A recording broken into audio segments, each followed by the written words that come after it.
KNON 89.3 FM in Dallas and Fort Worth, the voice of the people. Business owners, tell KNON's listeners about your business. You can put your business or event on KNON. KNON currently has space available to run announcements for you. Tell KNON's listeners about your goods, services, nightclub, concert, or event. Help keep the voice of the people on the air while putting your information on the air. KNON's been named the #1 radio station in Dallas by both the Dallas Observer and D Magazine. Put your business with Dallas's #1 station. Call now for more information at 214-828-9500, extension 227, or extension 233.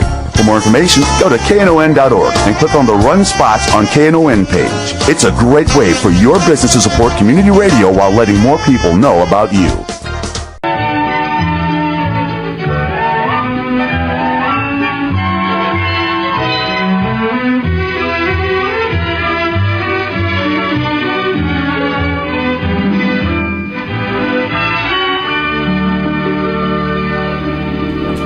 And good afternoon and welcome to Lambda Weekly. I'm Dave Taffet here in the studio with the late Patti Fink, who is actually 10 minutes early today. Congratulations. Oh, thank you.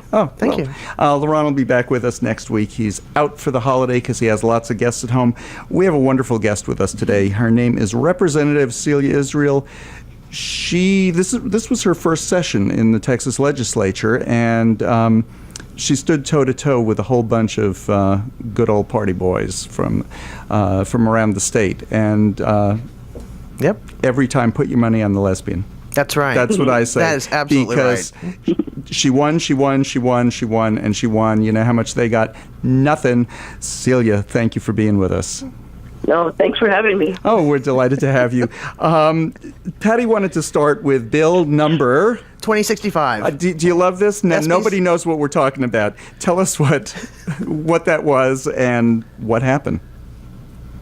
Well, it was last Thursday. Mm-hmm. It was a Thursday that I didn't know it at the time when I woke up that morning, but I think it'll go down as a historic day in Texas legislature for LGBT issues and rights. But that was the day that we took up the so-called pastor protection bill. And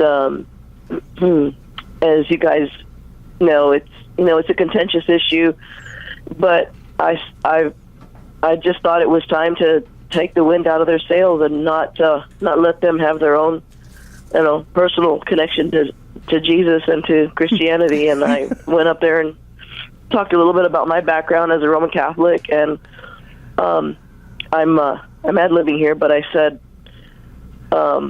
my partner and I have been together for almost 20 years, and someday in the great state of Texas, we're going to be able to get married. Mm-hmm. And for all of you pastors out there for whom this bill was designed to protect, we will rest assured that we will not be going to your church to get married. Mm-hmm.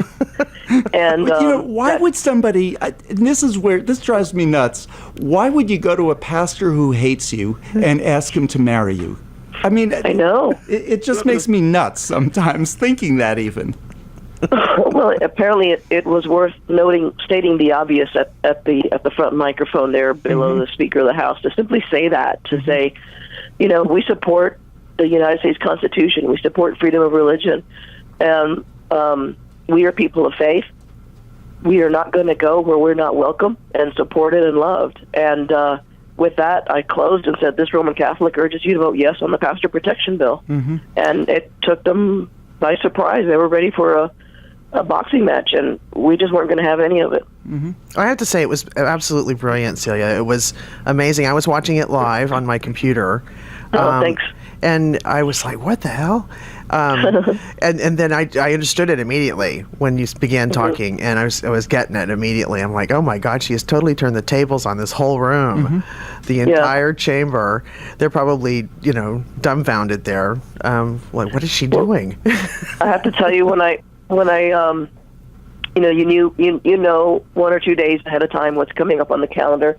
And it had sort of been in the back of my mind, like, oh God, we're going to have to fight over this stuff, and just dreading it, because it lays waste to the various relationships that you build on the floor on other big issues like education pre-K and transportation and the budget. So yeah, exactly, the big bad budget.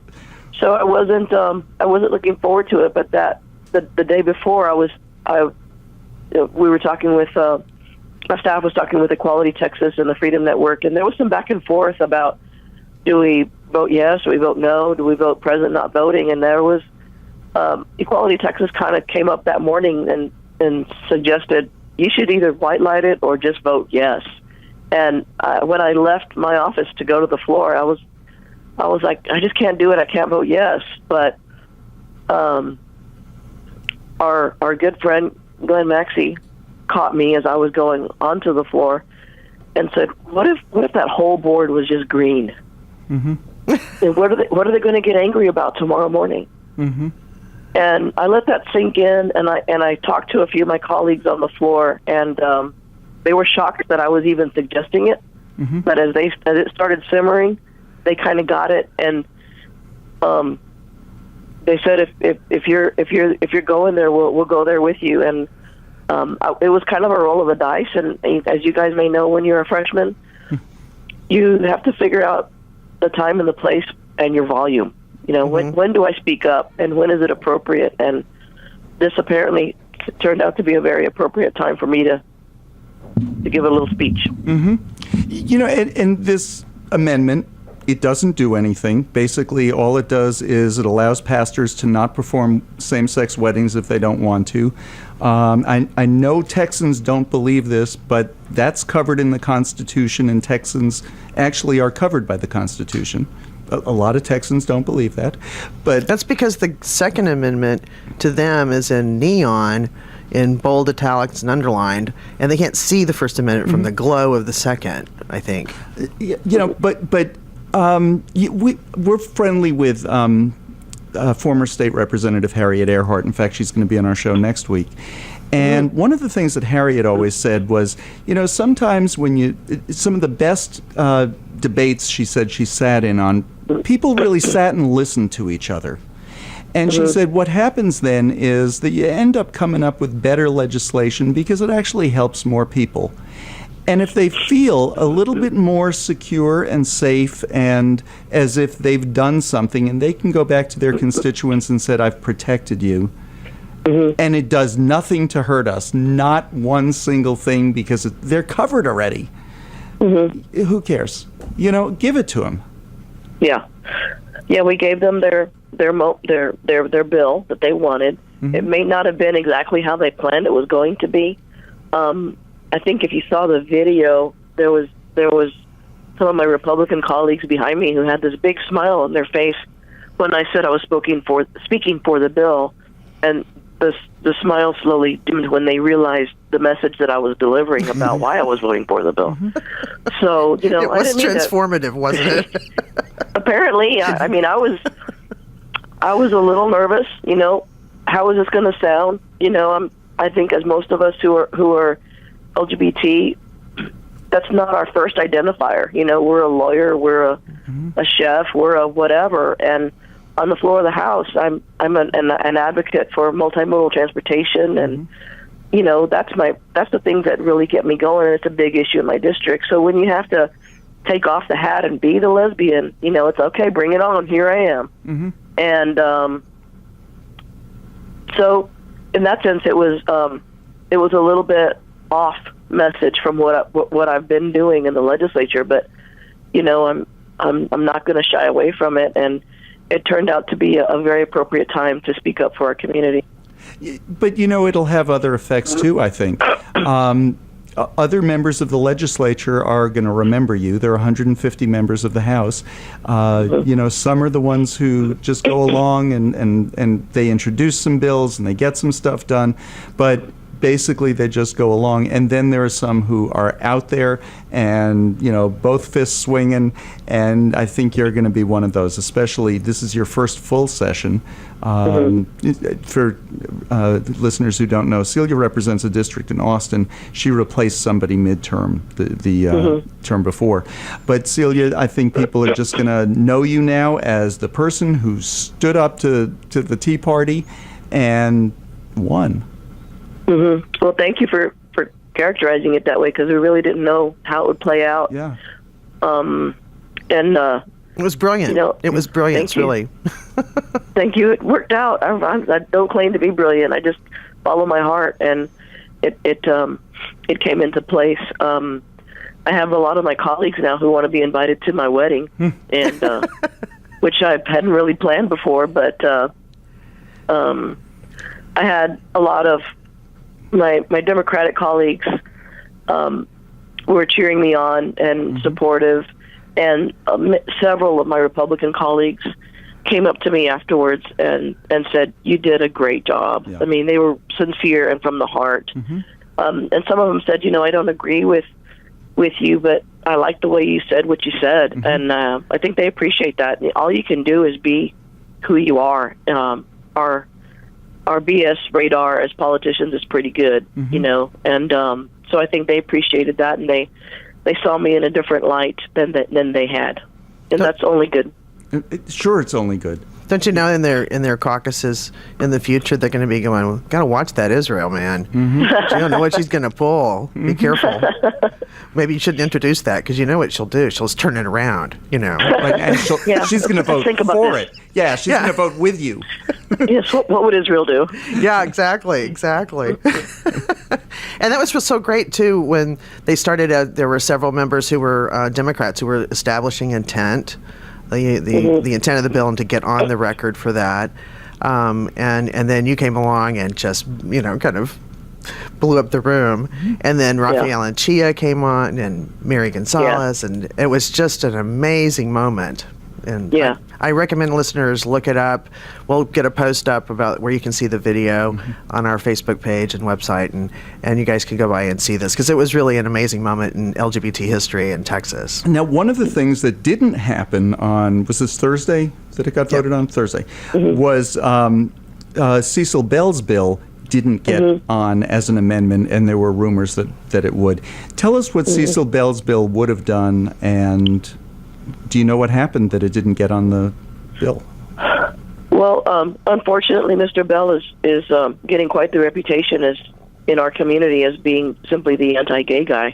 When I would think that he would want more for his district, but he's known in our circles as the man who has the really silly bill that would go against the United States Supreme Court if they rule the way we hope that they're going to rule, which is to go with the tide of history and finally say gay marriage is legal across the United States. And his bill would have said that Texas would not have performed. Our officials would not have performed those marriages. No funds could have gone towards those marriages. If a JP, for example, married me and my partner after it's legal, that JP was not protected, could have been subject to firing, and wasn't going to get paid for the work that they did. So they weren't. The bill would go against the grain of the United States in a stupid way. I mean, I don't know any other word to say it. Aren't there some Texas laws that kind of say if you're elected justice of the peace, you get paid for it? Yeah. I'm just guessing. I don't know what that law would be, but I would think. It's called public service. Yeah. So is one of the reasons you think that bill got out of committee even, and that Joe Strauss, the Speaker of the House, allowed it onto the floor, is that of all the 21 bills that were really bad this session, that was absolutely the stupidest, most unconstitutional one. The injunctions were already written against it. He put it in the bill that no court can review this, basically. I'm like, that's insane. That is insane. He might as well have put into the bill that only Republicans can vote on it. Yeah, it was that stupid. To make it more of a cartoon. Yeah. It would have been devastating. If we had passed the House, the feeling was with enough time, it would have flown out of an even more conservative Senate. And but there's something to be said for the placement of the bill. It was a little bit late in the session, and I may be off on my days, but 2 Thursdays ago was the last day. We have gates and markers and deadlines in the House of Representatives, and 2 Thursdays ago was the last day that your House bill could be heard and still be alive and then go on to the Senate. and that Thursday at midnight was the deadline. Mr. Bell's bill was on the Tuesday calendar, and we knew on Friday, Mother's Day weekend, that it was going to be very difficult for us to talk our way through it, and the term is called chubbing, to suddenly get really curious about the legislation and ask a lot of questions. And we ended up not meeting on that Saturday of Mother's Day weekend, so that was helpful. Republicans saw fit to argue over hotel and motel taxes for a good hour, and come Monday morning, you're thinking maybe we can do it, and then Tuesday, when you would have been hearing the Bell bill, we were still hearing Friday's calendar. So all of this, I think, is indicative of, let's put the cartoonish bill on the calendar, and maybe we won't even get to it. But if we do get to it, if we had gotten to it at, say, like 11 o'clock at night on Thursday, which was still a possibility, Thursday morning, if you're talking about a bill at 11:59 and the clock strikes midnight and it's 12:01 and you're still talking about that bill doesn't get voted on. Unless you're Wendy Davis, and then they turn the clock yes, back. If you have, well, yeah, there's another example. So we don't have a filibuster in the House. All we have is the ability to do what politicians do well, which is talk a lot. And we talked a lot that week. Well, I have to say it was amazing because my partner Erin Moore, she was laughing when I think it was Representative Alvarado was up speaking, and Representative Donna Howard was asking questions, and Erin characterized it as, "Are you aware that your shirt is multicolored and 3/4 sleeve?" Because it was just amazing. But I did see one tweet where he says, "We're not chubbing, we're just dysfunctional." Exactly.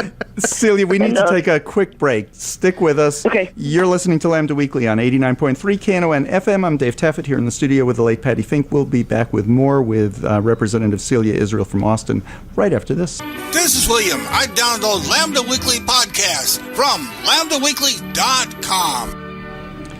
And this is Lambda Weekly. I'm Dave Taffet here in the studio with the late Patti Fink, and we're talking to Representative Celia Isreal. One thing I have to say about Celia's office, I write for Dallas Voice, and when we're covering the legislature, very often we need to get in touch with somebody just to get information.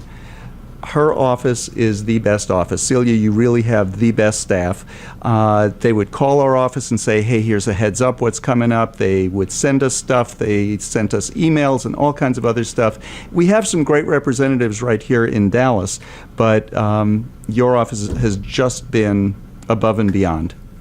Well, thank you. I've got lots of good compliments about my staff from all kinds of people from day one, and everyone knows that if you've ever been lobbying or advocating at the Capitol, the staff really determines so much about how you're represented and how you respond to different issues. So thank you for saying that. Oh, it's above and beyond, black and white compared to other offices. And I do want you to know that great staff, and tell them thank you from Dallas Voice staff, because they've been great. Will do. What are some of the other bills? We hear now, apparently you believe that the Constitution does apply to Texas. Cecil Bell doesn't. So there are some distinct differences here between representatives. I missed Warren Chisholm. You're old school. Yeah, I am old school. Yeah, you miss plain old bigotry, right? Yeah, just plain stupid bigotry.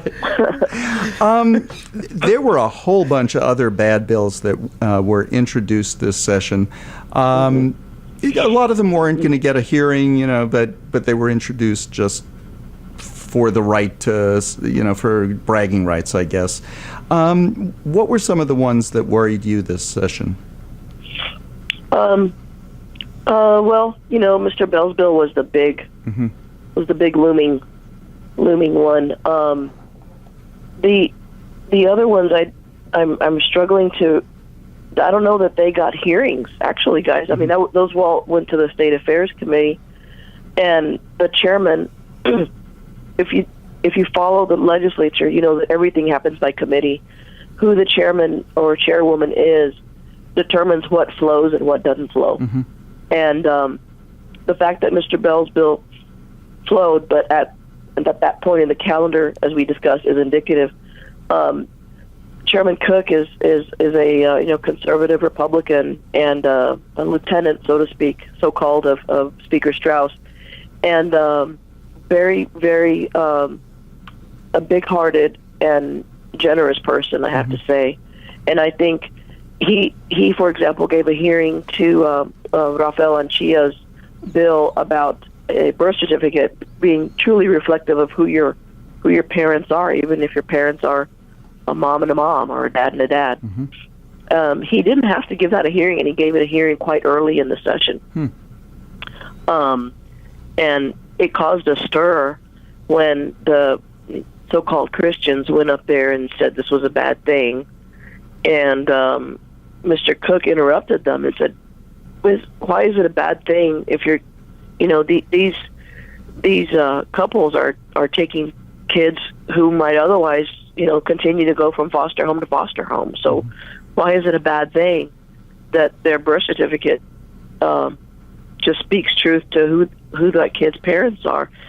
That response from the chairman to the religious right opposition took them completely off their game. And I call it good press. He probably would call it not so good press that he was called out for having a big heart, and simply saying it's about the kids. And I went up to him the next day or so and thanked him for his comments. And he really is a good person. And he said, Celia, it's always been about the kids for me. He wouldn't agree with us on gay marriage, but on those other ancillary issues, he's with us. And when you may have seen something else for your readers to check out would be Rafael Anchia's personal privilege speech on that issue. Oh, that was great. That was awesome. Did you guys catch that? I did. That was fantastic. That was awesome. And then Mr. Cook at that time went to the back mic. The front mic is where you present stuff or make a personal privilege speech. The back mic is where you ask questions. And Chairman Cook went to the back mic and asked very supportive and friendly questions of Rafael. There was a time when we thought that bill actually might have an opportunity, but it just didn't. And that's the way the legislature goes. It just doesn't happen sometimes. Right. But I guess I'm talking more about the positive stuff, in terms of melting the glacier bit by bit. Well, and that was part of the national publicity that surrounded the Texas legislature. Everybody talked about 21 bad bills that were out there, but there were 23 or 4, something like that, good bills out there. You had one to ban reparative therapy, which was just this week signed into law in Oregon. It's already the law in D.C., California, and New Jersey. And here we are introducing it in Texas, too. Yeah. And maybe in another session it'll actually get a hearing. Yeah, but that's how the Texas legislature works at times. Introduced one time, gets a hearing the next time, gets to the floor the third time. I'm kind of shocked, actually, that the medical marijuana for epileptic patients got some movement. I was really shocked. So, yeah. I had a ton of emails in my office about the decriminalization and medical marijuana supporters. I didn't hear from anybody else. I think law enforcement was officially opposed, but unofficially they were like, do whatever you have to do. Wink, wink. Right. Going back to right. Going back to Raphael's bill and other adoption bills, because I think wasn't there one giving an adoption agency the right to discriminate based on religious belief or something, that it had to be a mother and a father or something like that? Oh, yeah. Just a horrible bill. It didn't get any traction, of course, but it was proposed to, when it gets down to this, what we've been through the last couple of weeks with our deadlines and stuff, when somebody's bad idea didn't make it out of committee, sometimes that bad idea shows up in the form of an amendment on the floor of the House. So you got to be ready, because somebody might go up to the mic and say, members, here's a simple amendment, and it's friendly to the author, and any objection, and bam, and then it goes. So you've got to be on your toes. but that was one that that they tried to put onto a sunset bill, and it was a sunset bill for Health and Human Services, and we ended up having to pull the entire bill. You know, and if you know with the sunset process, we've now killed 2 bills because of divisive social issues, sunset bills. And so much work goes into those sunset bills during the interim. You have hearings and, you know, the auditor's office, everybody gets involved to say, you know, it's kind of like a performance review time for these big agencies. What did we do right? What did we do wrong? How can we restructure? And you have all of these conversations, and it comes the day to pass the bill to officially do the restructure, and we lost that bill because someone put on that silly amendment about being able to discriminate and place children based on your religious beliefs. Now that bill has been around since the 90s. It gets proposed every time. We usually don't have to do a whole lot of lobbying against it because Child Protective Services comes in and talks to legislatures and says, who the hell do you think is adopting all of our children here? Yeah. And taking care of them and giving them homes that nobody else will, especially our hardest to place children. It's just horrendous. And the statistic I've heard is at any one time in Texas, there are about 77,000 children who need a home. Yeah. That's shocking. Which is horrible. I mean, why would you limit the chance of one of them from getting a home? Yeah. When there are that many.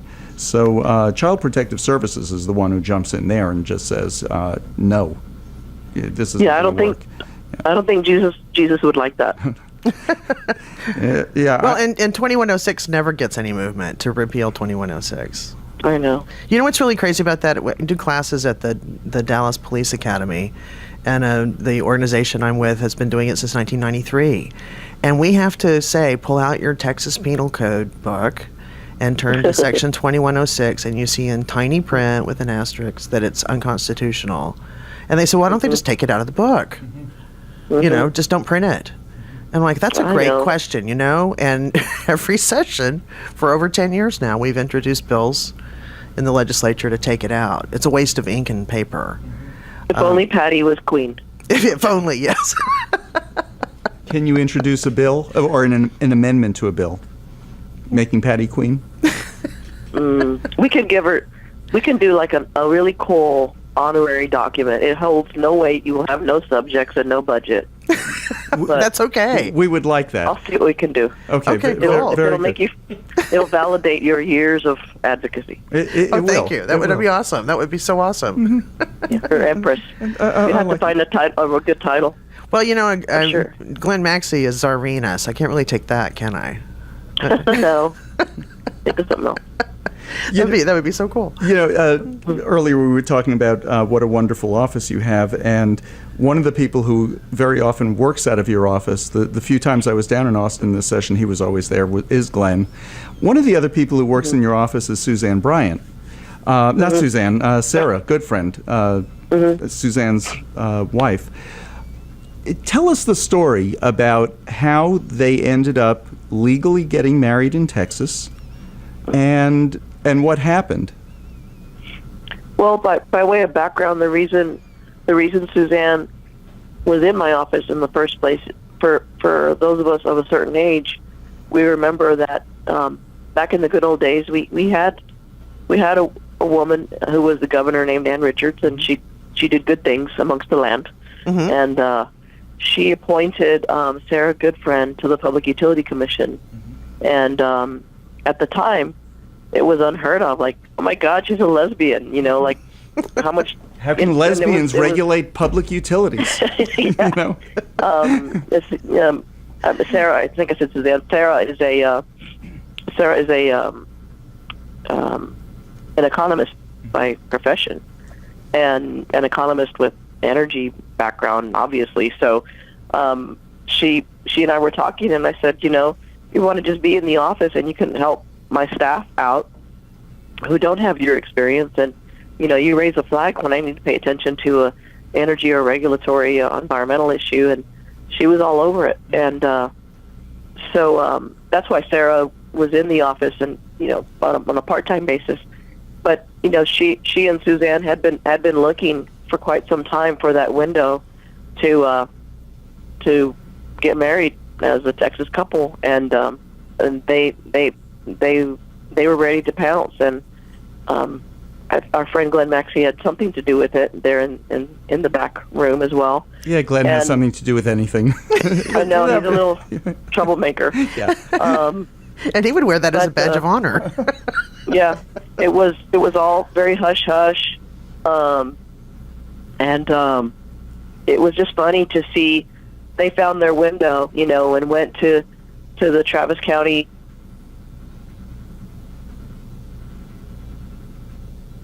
Oh, Celia, you there? Ooh, well, I think we've lost her. I think we did. You know what? Let's try to get her back. Can you hear me? Oh, now we there can get you. You're back. Yay. Okay. Okay, I might have hit a key on my phone.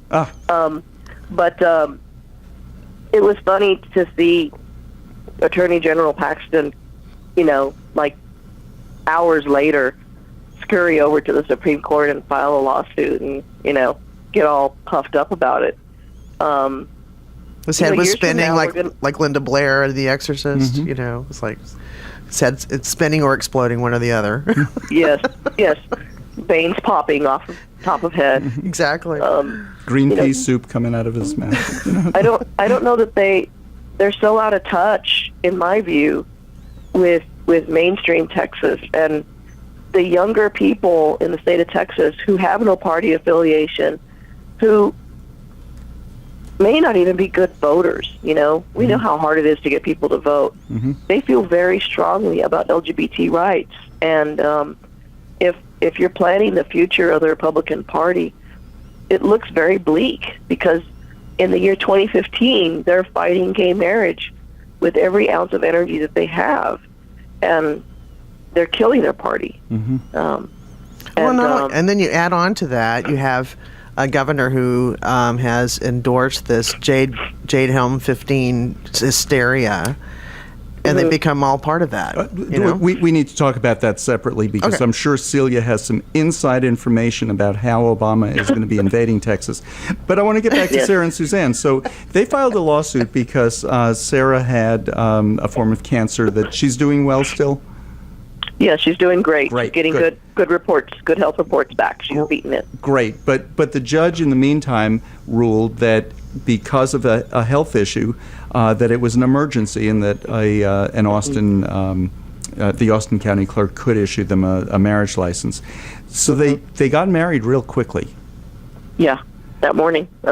Their rabbi came down to their version of the county records building, and they issued the license. They went outside, got married, went back inside, filed the document, because it's not official till it's filed, and they were married. And we had a little impromptu get together in downtown Austin that night to celebrate them.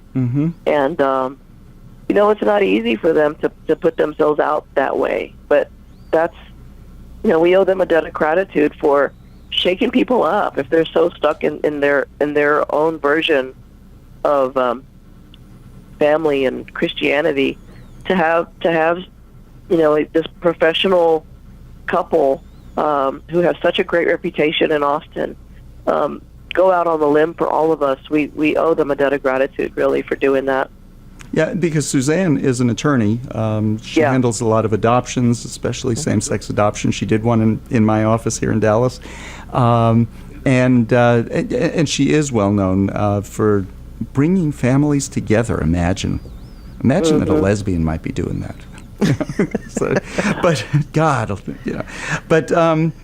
So they got married, and you know what I like about it?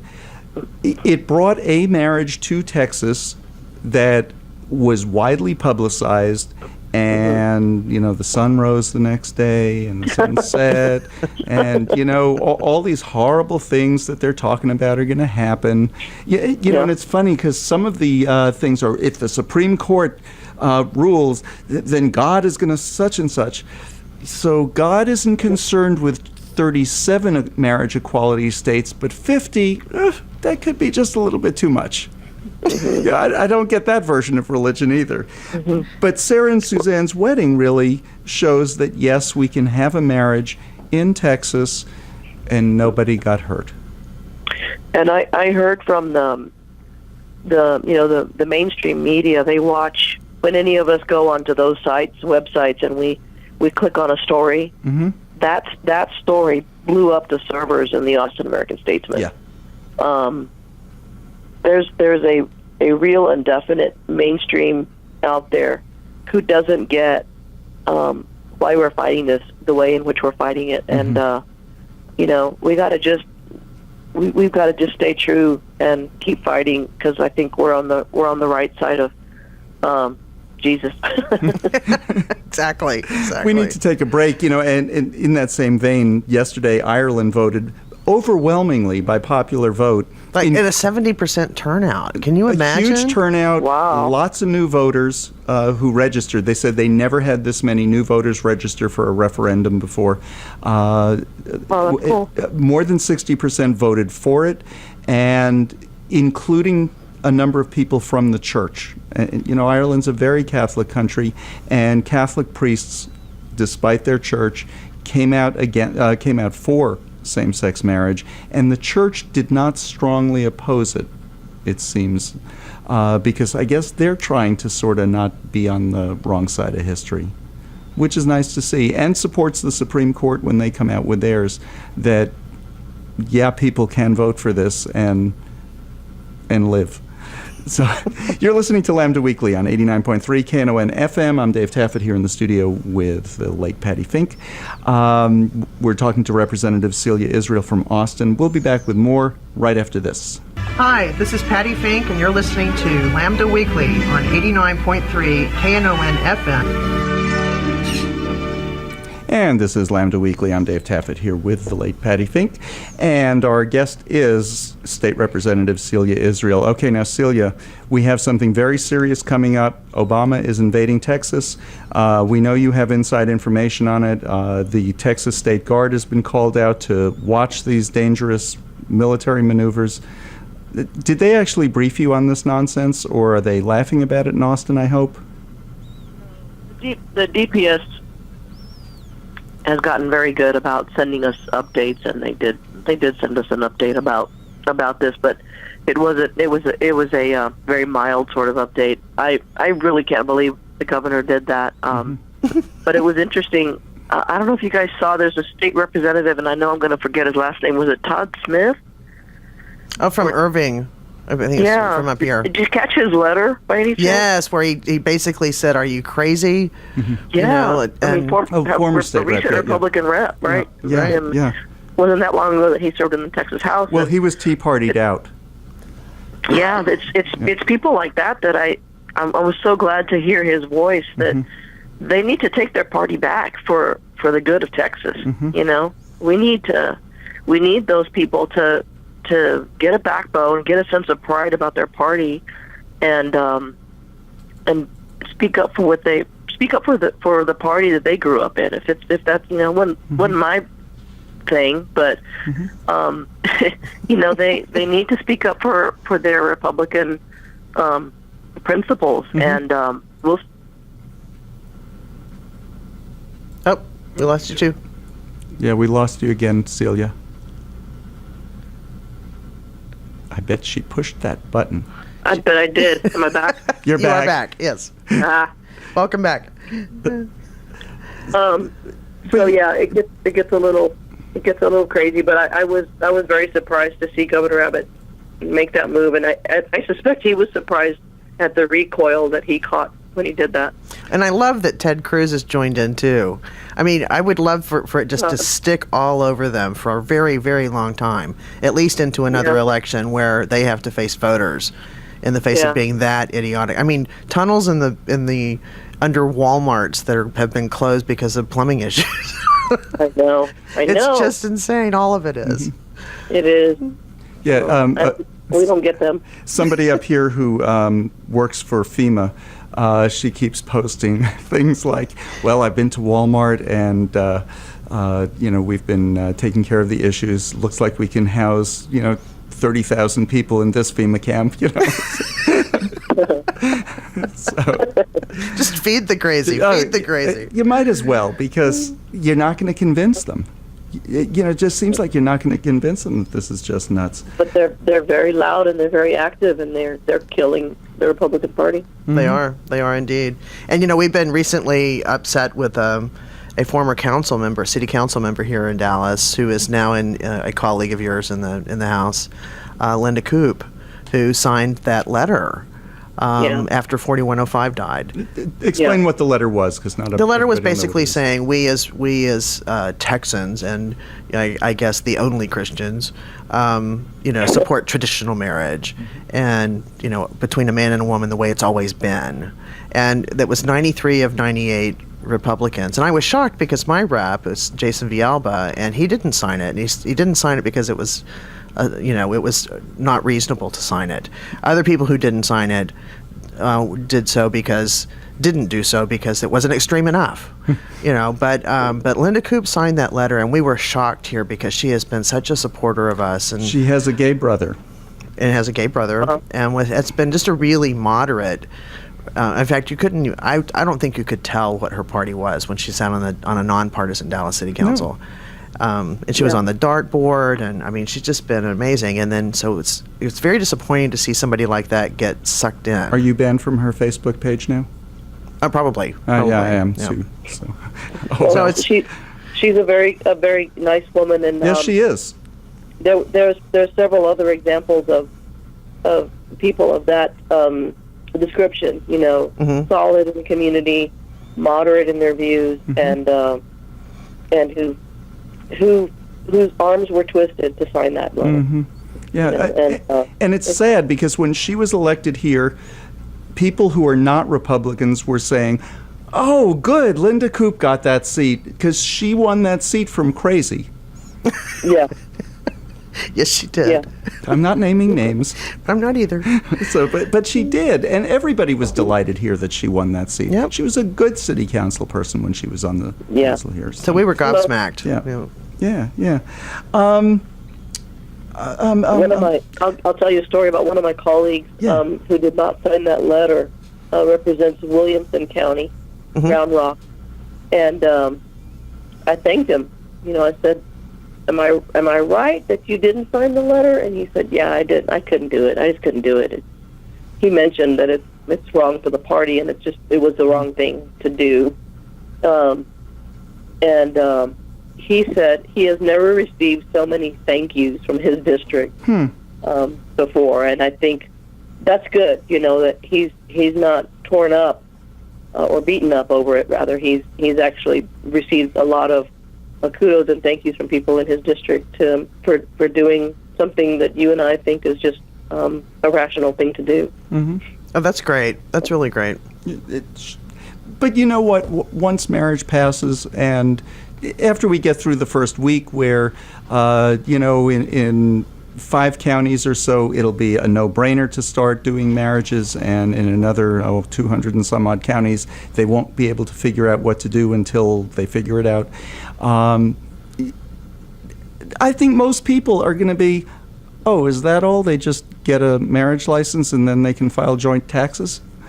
Mm-hmm. And they'll figure it out that it's nothing. Mm-hmm. But it's a big thing. But it's a real big thing. Yeah. It is odd that has become our signature sort of battle in the year 2015 when equity and non-discrimination is still unresolved. Well, just 2 or 3 years ago, Nate Silver, the great predictor, from 538, predicted that we would have marriage equality in Texas in 2018. Mm-hmm.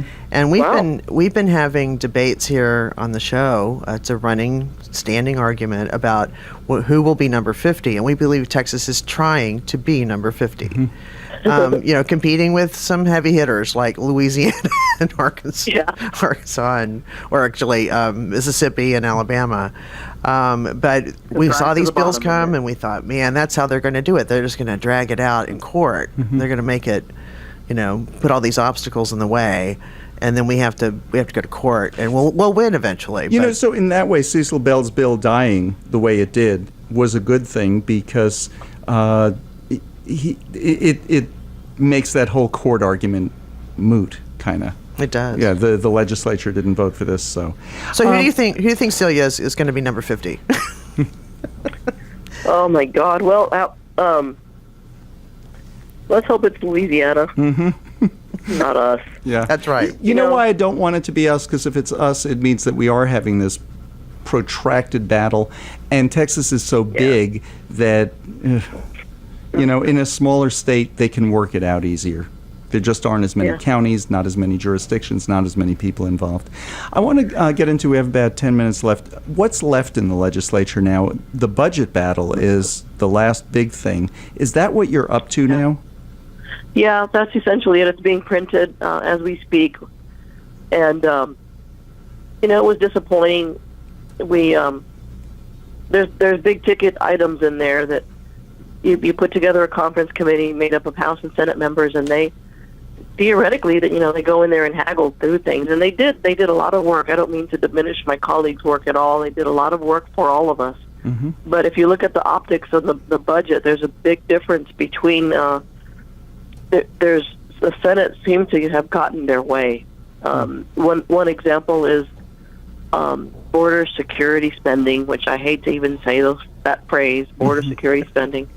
The Senate passed, made it clear they wanted to spend $800 million from general revenue on border security spending, and the House wanted to spend $500 million.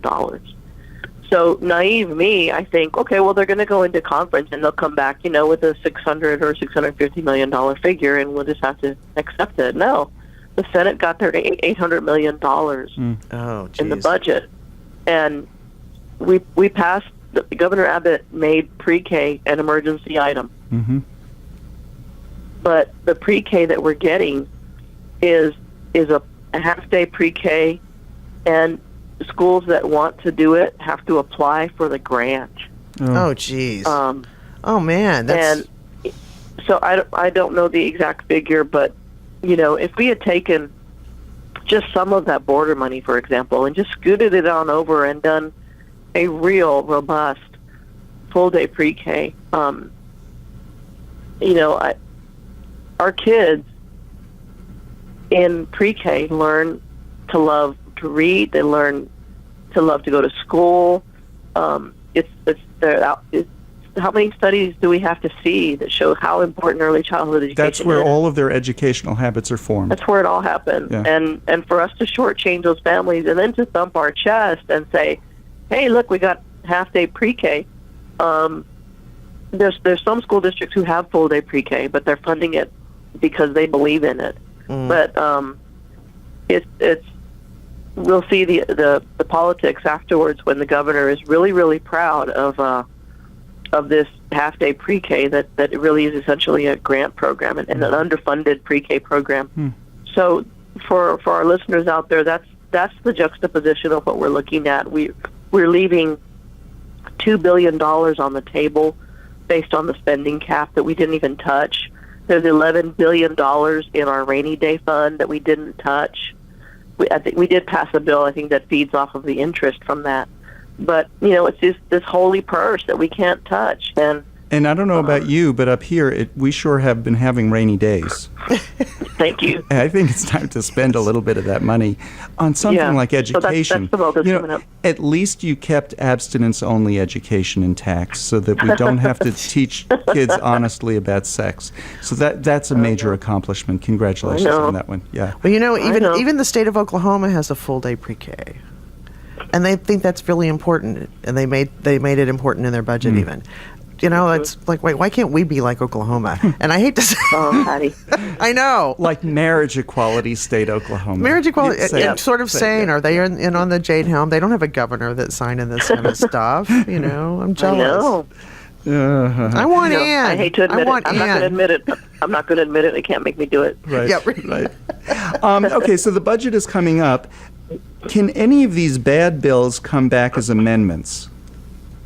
Not onto the budget. No. Okay, because none of them are budget items, right? And Yeah. In Texas we have a law which is sensible, but you have to always remind yourself, oh yeah, Texas used to be a sensible place. But we have a sensible law where amendments have to relate to the actual bill. To be germane. Yes. It has to be germane, right. So you can't just ignore the Constitution and put it on the budget. Yeah, right.